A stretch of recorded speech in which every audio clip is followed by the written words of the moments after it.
men don't listen to women.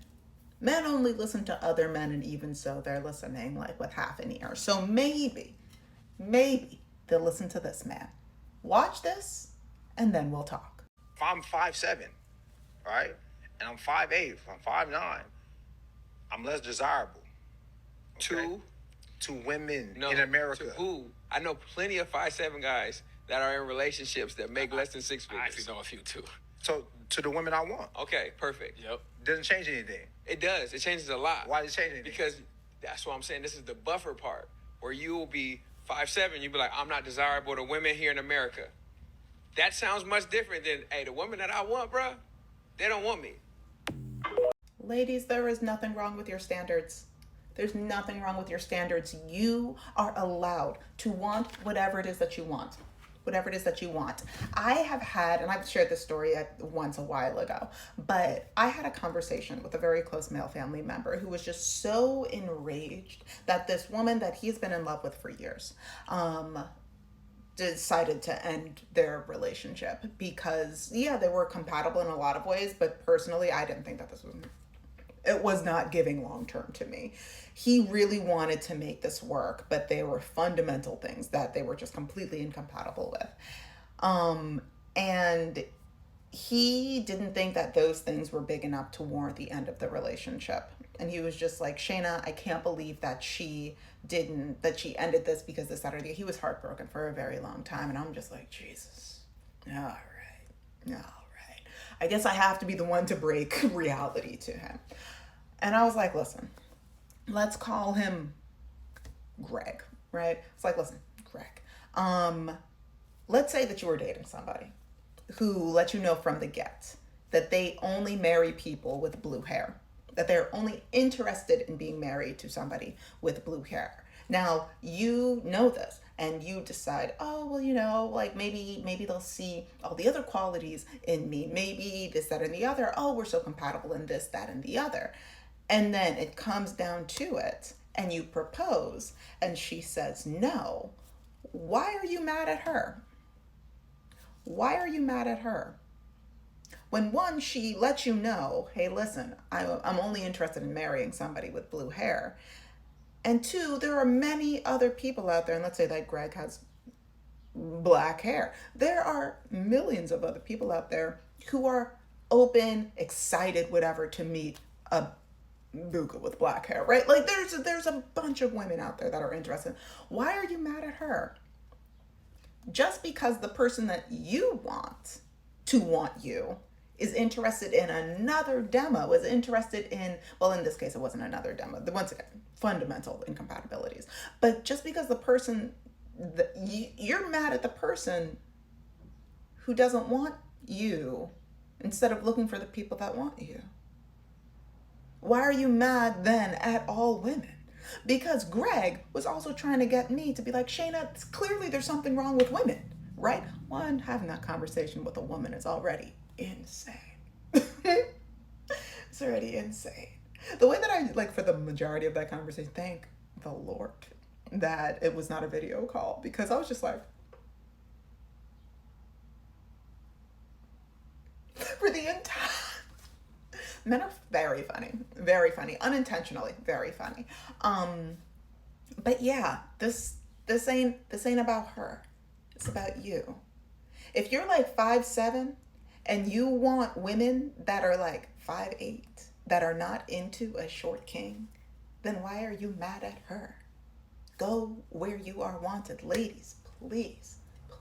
If you are interested in dating men, go where you are not just wanted, go where you are worshipped.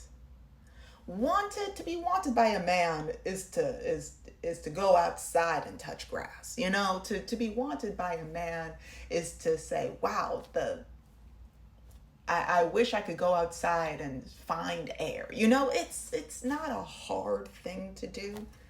The men that like women, a booga is the easiest thing to get.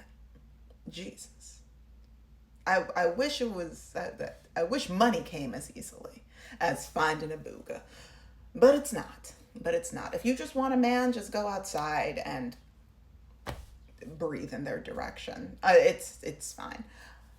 But if you want something specific, please don't let a man denigrating you, denigrating women, saying you should want me, or you should want less, or you should want different, or you should book, book, book. Like,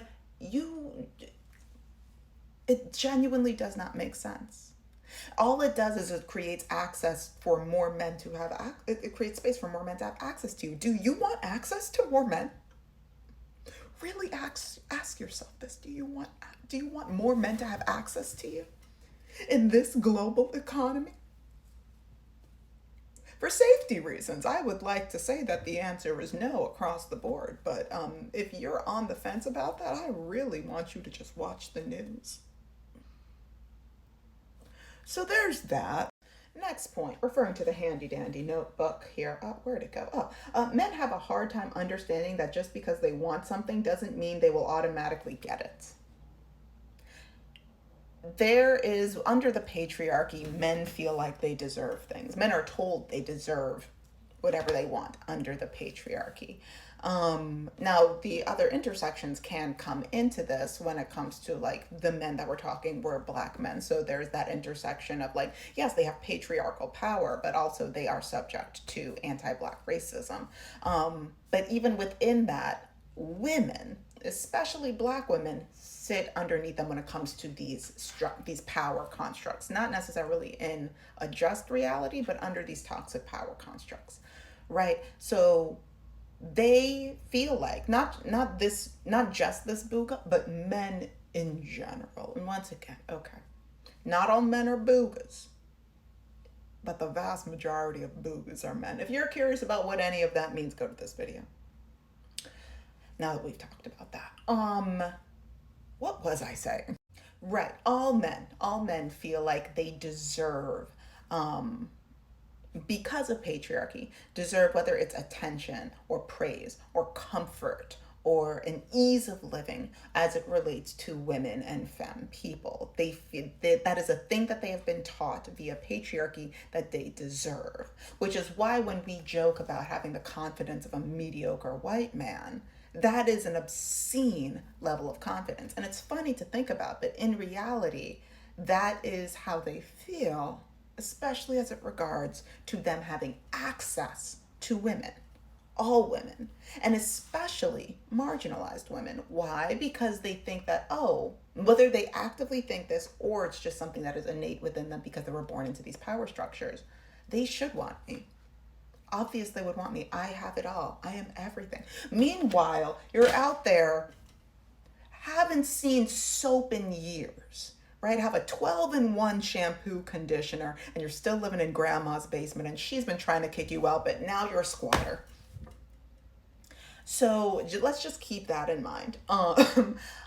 These are the people that say, I deserve access to women. Not all, but far too many. And when I say not all, I mean not all of them are squatters in their grandma's basement. That's the not all that I'm talking about.